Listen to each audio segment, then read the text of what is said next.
Hello and welcome, Exiles. Today we're going to look at a rundown of all the big meta changes that happened in the 328 patch. Going to cut through a lot of the fluff and get right down to the meat and potatoes of the big things that changed. To start with, the biggest one of them all, Intelligence had its energy shield scaling cut in half. It went from 1% ES per 5 int to 10 int, which means it's half as powerful for scaling energy shield.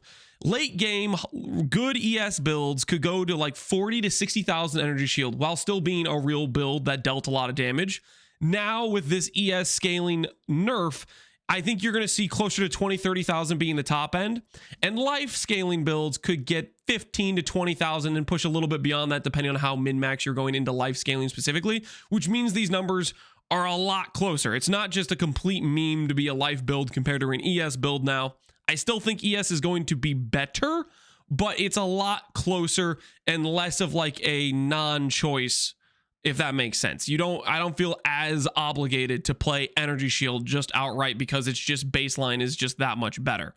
Still, I think it's better, but not as disparagingly better as it was previously, and it gives a lot closer to a more healthy balance between the two options.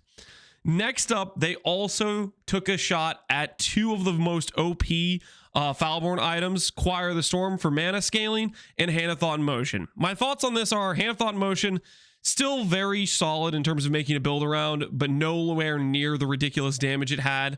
And then Choir is no longer the best in slot mana item. That's my gut instinct, is Simplex goes back to being the best in slot mana amulet.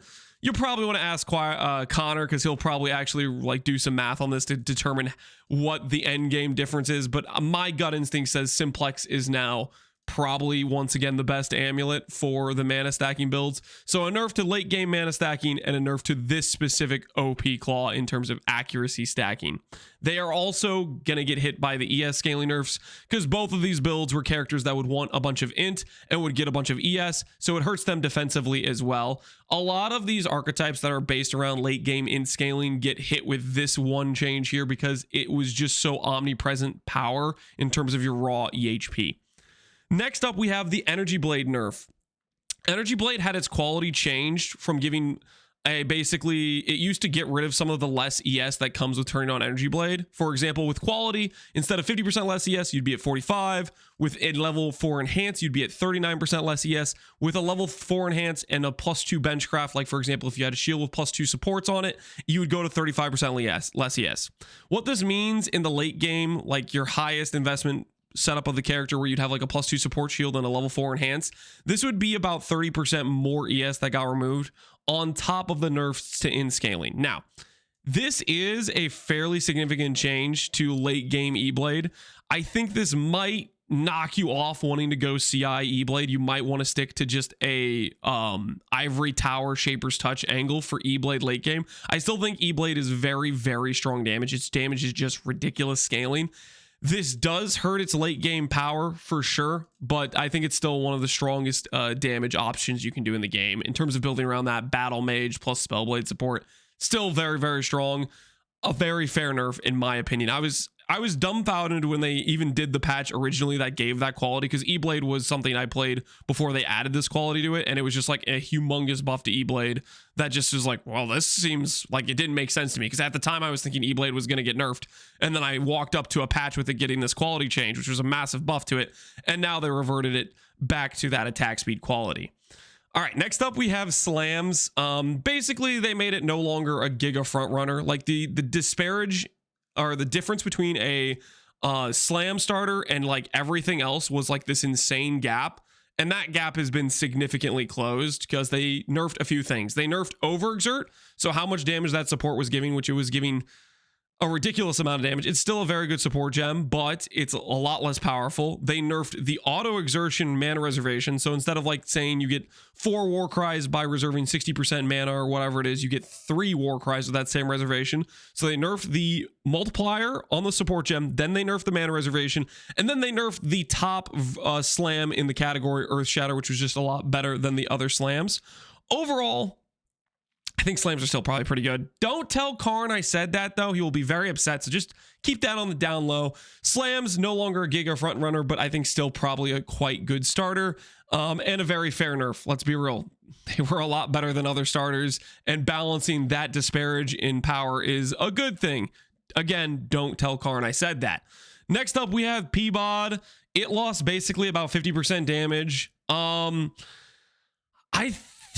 Is that going to be enough to make PBoD a not top contender for like a bossing Sanctum skill? I think probably yes. I will have to see and do some testing with some other skills. I think this is definitely one of your go-to skills on league starts, for example, Sanctum or boss rushing. And with that 50% less damage, I don't think it's there anymore. I think there may be some room for other skills to take that throne. So we'll have to do some testing and see how other skills play out. But I think that might be enough to take PBoD off of the throne of the highest quality of life plus best single target kind of combination for a spell in the game. And, you know, it's the nerf PBoD should have got the first time. Instead of getting 67% less, it should have gotten, 80% less, which would have been effectively where it is now, after this new nerf that just occurred. Next up, we have KBOC bug fix to lose basically one support. You used to get a mastery that would give you essentially fork built into it, and now you have to use fork, I think is as the change I'm understanding it. I'm not a KBOC player, so don't quote me on that, but I think that's a fairly, it's in terms of nerfs, it was more popular than like slams and PBoD. It was like one of the most popular builds of the league was KBOC and KB.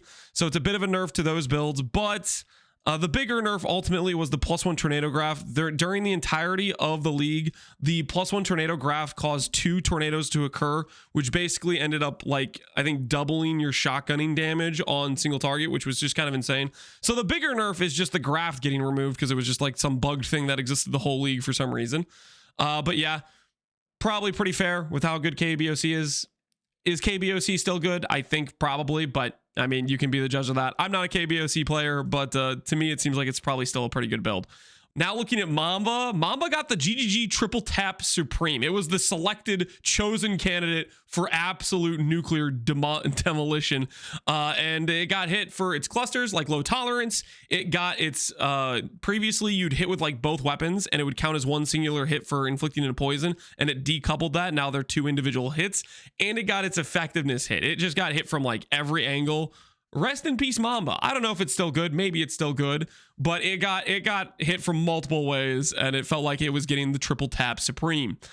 After that, we have the Elementalist. An Elementalist it might be better than you think with this change. So specifically, the Golem node nerfed effect. Okay, they took some more effect away. Is the node still really good? Yes, it's still like literally one of the best nodes on a league start. However, one of the other things you might have saw was the primordial bond effect got changed from 40% effect to 20% effect. So they're lowering a lot of the golem effectiveness you can get, but there was a leaked, or not leaked, but Octavian talked about it in the Q&A, talking about a new cluster currency, which is actually very powerful for primordial bond. So I'm going to show you guys this clip real quick right here. A currency which can be used in a cluster jewel to change the enchantment of that cluster jewel, but it doesn't change what's on the cluster jewel. Okay, so real quick, just break that down. There is going to be a new currency which can change the enchant on a cluster. So for example, if you have a cluster that is a minion cluster that can roll primordial bond, you can roll primordial bond, then change that cluster to, let's say, an attack cluster, like let's say you're playing a mace build. So if you have the ability to roll primordial bond, which is like your best in slot. You need this node because it gives you so much % damage and the golem effect, and it still gives you the % damage. You can re-roll it to, let's say, a mace cluster, and then you could fracture primordial bond, and then you could roll for overlord. And you could have a cluster that says overlord, which is the melee fortify mace cluster, which is mandatory for a mace build, and you still get primordial bond. So although, yes, this nerf does hurt the golem builds, this new currency they are suggesting, primordial bond is one of those nodes where you use it no matter what. Like, you could be a build that doesn't even have like the minion damage spiritual aid, and you'd still use a primordial bond large cluster because of how much this node carries alone. And this is probably one of the builds that benefits the most from this new currency because it has such a power node that you can move on to a more useful cluster with other notables you care about. Another very important distinction here is Primordial Bond is a suffix, and the suffix notables on jewels are generally some of the weaker ones, and it is a power notable, and it's tied to a suffix. So for example, you get Primordial Bond, power notable, plus another power notable like Overlord or like Unspeakable Gifts. You get some other like power notable, and then you get another prefix notable to go along with it. The point I'm trying to make is Elementalist, yes, it got hurt in this regard, but I think part of the reason they did that is to offset this new currency they're adding to the game to let you move power notables like Primordial Bond onto a more useful cluster type. That's just the currency that Octavian was talking about here. We'll see how rare that currency is and how hard it is to use and whatnot, but I'm guessing that's part of the reason they did this change is because it significantly is a very good benefit for something like an Elementalist Primordial Bond scaling type character. It benefits more than like any other class. There's a few other examples like this, I guess, but this is one of the more distinct ones of like the notable's so good, you would use that cluster even though you get nothing else out of it besides the notable on the travel type of thing, if that makes sense. All right, next up we have T17's getting removed. I think this is a meta change in the regards of it. It puts less demand on needing all mod viable builds. T17s are removed, quote unquote. Now there's nightmare maps. They still have the same like hard bosses, but they've decoupled a lot of the currency and loot from those maps, so you don't feel like you have to run those maps with that amount of difficult mods. So you have less need to have a build that's like all mod viable. There's still going to be situations where you're going to push difficulty and you're going to get more rewards for it, but I think that's less of a thing there, which should feel nice in terms of easing up on some of that stress it put on the meta to have just this super efficient ultra tank that could run any mod type of thing. And they're also getting rid of a lot of the more obnoxious mods, like for example the action speed ones, like the you don't deal damage every now and then, those sorts of things. So that should be kind of nice on that tension of feeling like you have to have a build that can do everything type of thing when it comes to those end game farms. Another thing that I think needs a bit more clarification, and we'll see if they give us something talking about this, which is the change to getting rid of awakened gems, but now you have these new exceptional gems, but they're not called exceptional. Some of them are called greater, and there's a bit of ambiguity here as to what's happening to the greater multiple and greater volley, in my opinion. So when you look at the patch notes here, where they say existing supports, you no longer can have, let's say, volley plus greater volley, like add a bunch of projectile supports that are the same types, but just the greater and the non-greater version. And then they also reference the fact that lesser multiple projectiles was renamed to multiple projectiles. So the weird part about this notes is we know they've showcased like greater multi-strike as the new awakened multi-strike, and they just called it greater. And the thing is, in the game, we have some greater supports, and they're specifically the greater multiple and greater volley. And the question is, are those becoming the end game drop gems, and they're no longer in the campaign? Or is this a typo, and this was meant to say greater multiple is becoming multiple projectile support? What's going on here? For me, the way I read it is it sounds like greater multiple and greater volley are going to be now exceptional drops, because otherwise the nomenclature doesn't quite make sense. Like if you refer to a lot of these new exceptional quote unquote support gems, but you call them greater this, greater that, it doesn't quite make sense to have a support gem you get in the campaign have that same greater tag. So it's a bit weird. We'll see. I'm guessing they're going to post some clarification about this. But to me, this means potentially they could be removing those supports from the campaign and putting them on the, like, I don't know, some end game boss drops type of thing. Or maybe they make the LMP this multi-proj support. Maybe it scales up to being +4 proj at level 20. And then the greater volley is still like awakened greater volley is now, where it's +5 proj. I don't know exactly. I'm guessing they'll do a post about it. Because that one leaves a bit of questions in my head. in terms of if they're removing those from the campaign, it hurts a lot of builds that would depend on those extra prods. For example, Peaconk, Kinetic Fusillade are just some examples that come to mind that these supports are very important for them. And if they're not there, that would very much change whether or not you want to start those builds. So we'll see. Hopefully GGG clarifies what's going on with these gems here. Next up, Cast When Stunned got hit in a few ways. Most notably, its recovery got hit for Blood Notch, which allowed you to get to basically hit-based immunity. If the enemy doesn't kill you in one hit, you don't die. And they made it so it's not possible to get that full. Basically, Petrified Blood takes care of like 40% of the damage going to like basically degen you, and you can get recouped to perfectly offset that. But then you could get 60% that would instant recovery based on the hit portion that didn't go to the Petrified Blood portion, and they capped that now at 40% by using one notable on the tree, plus Blood Notch capped at 30%, whereas previously Blood Notch could roll all the way to 60. So it hurts your hit-based immunity early game. Then they added a no-block ulti-mod, which basically counters Grueling Gauntlet's viability for block builds. Does that hurt your ability to do Grueling Gauntlet? It basically probably just means if you get the no block mod early on, you just lose that Grueling Gauntlet and you just have to go next map is what I'm guessing it means. So I don't know how popular that will be or how much that will change it, but you can watch Miracle's video to see what he thinks about that. And then the Hinacore Explodes got more common, but less damage. Overall, probably still very strong. When you're exploding a course for 250% of the life instead of 500%, your damage went from extremely high base damage to still extremely high base damage. I think this is overall just a nice change for those sorts of builds, but again, I'm not a Cast When Stunned player. Ask a Miracle what he thinks about it. And they removed the refresh ignite duration. This was basically something that hurts whenever you're trying to snapshot the explode damage, or let's say you're playing an ignite build like Val, a Flame Blast, and you'd want to keep refreshing that good ignite. So it hits ignite builds and it hits the explode snapshotting. Cast When Stun, I don't freaking know. Look at Miracle's video. I think he thinks it still can be solid enough, but there were definitely some pretty substantial nerfs in there. T0 weapon changes, I gotta be honest, I think the T0 weapons are still mostly the meme category. The only real good T0 weapon is still probably like Ephemeral Edge, and the other weapons are mostly just memes that you dust. I think the weapons just needed more. Like a good example is they added the Soul Taker. They're like, here, we're gonna give you Soul Eater on kill, which means it doesn't work on boss fights. It works during the map, which is kind of nice. That's kind of fun. But it doesn't work when it really matters, which you need it for single target, which is like when you're doing bosses and fights like that.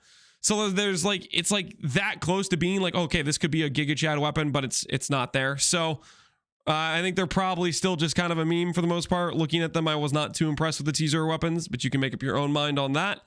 And then one of the biggest meta changes, and you guys might laugh at me for saying this or not, I don't know, but I gotta be honest, I think Mageblood just got dethroned. I think Screams of the Desiccated is just better than Mageblood. This belt they linked here, having permanent 2 shrines is insane.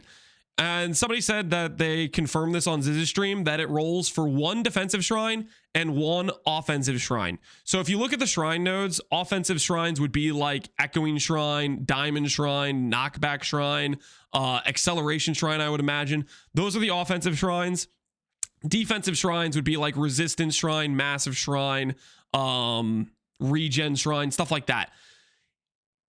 From my opinion, that is just stronger than a Mageblood. Reason being is Acceleration Shrine gives you more speed than Mageblood does. Its base speed is 50% action speed, and that can get scaled with things like a Goal or a Blunderbore, which each gives 75 shrine buff effect.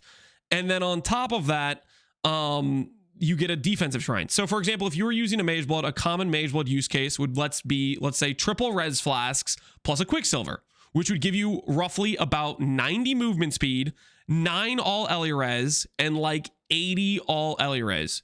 But the counter example is you put this belt on and it says Resistance Shrine and Acceleration Shrine. You get 10 all res, and it's not just Ellie, it also applies to 10 Chaos Max res, and Chaos Max res is like much harder to get.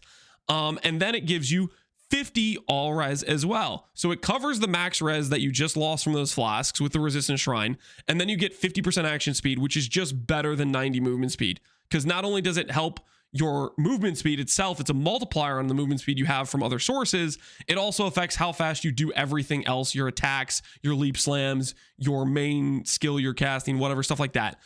I think Exile Shrine is going to be the premier shrine because it's the feels good, makes you move fast. Whereas there's going to be some other options for some very cool builds to build around things like the Diamond Shrine or the Echo Shrine, for example. But the belt that I think is going to be the crowd favorite is going to be the Exile Shrine. I mean, you can ask yourself this: when you see a shrine on your map, which one are you most happy to see? For me, that's probably Exile Shrine. There's some times where I'm pretty happy to see a Gloom Shrine and get some explodes, or see a Massive Shrine and see that extra AoE.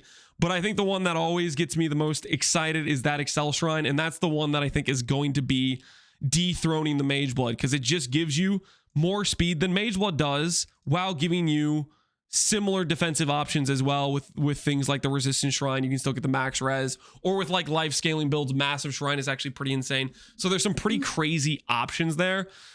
We'll see if I'm crazy about this, but I literally think this belt will be competing on the level of Mageblood / dethroning it. I think this will result in Mageblood being cheaper, like much more affordable, if there's a best in slot belt that's better than it, because people are no longer going to be putting their high-end investment into Mageblood. They're going to be putting it into the other belt, which means there's less people buying Mageblood, which makes it more affordable. I think that's what's going to happen, but we'll see. The question mark is, how rare is this drop from the boss? They said it drops from the new League content boss. And then, of course, what is the odds of you rolling an Acceleration Shrine? Does it set, are the mods weighted like they are for the shrines in the base game? Because, for example, in the base game, an Echoing Shrine is rarer than a Massive Shrine. Are the mods going to be weighted? And is there going to be some rarity to the specific belt combo that's the ideal one to build around? We'll see what that ends up looking like. But I am very excited for a new competition in the belt slot, and I think it's going to be interesting what it does in terms of Mageblood prices. I think they're going to be cheaper. We'll see if I'm crazy about that one. And I think this one is actually going to take the cake for best in slots for most endgame builds, depending on what you're trying to go for. Mainly, I think it is going to be tied to the Acceleration Shrine for most builds. Some builds will be okay with Echoing Shrine because you still get speed through like your movement skills with that amount of attack speed or cast speed. But we'll see. Honestly, this is some insane stuff. Also, this belt, another note I should say, is it gives you the ability to go for the +1 ring ascendancy, whereas Mageblood does not. So that's another pro for it as well. But yeah, anyways, that's a look at the big meta changes. Overall, they hit a lot of the top contender skills, and they added some new flavor of interesting things you can do, like the cluster currency that's going to allow you to swap a good notable that you really care about, but it's on a cluster type you don't care about, to a different cluster type. So there's going to be some interesting crafting there. They're adding stuff that probably shakes up the meta in terms of like that belt slot, which goes on every endgame build, is now has a possibility to be a different belt, and it kind of has like some contingencies of whether or not it's worth it, whether or not you can make these certain shrine buffs work, that sort of thing.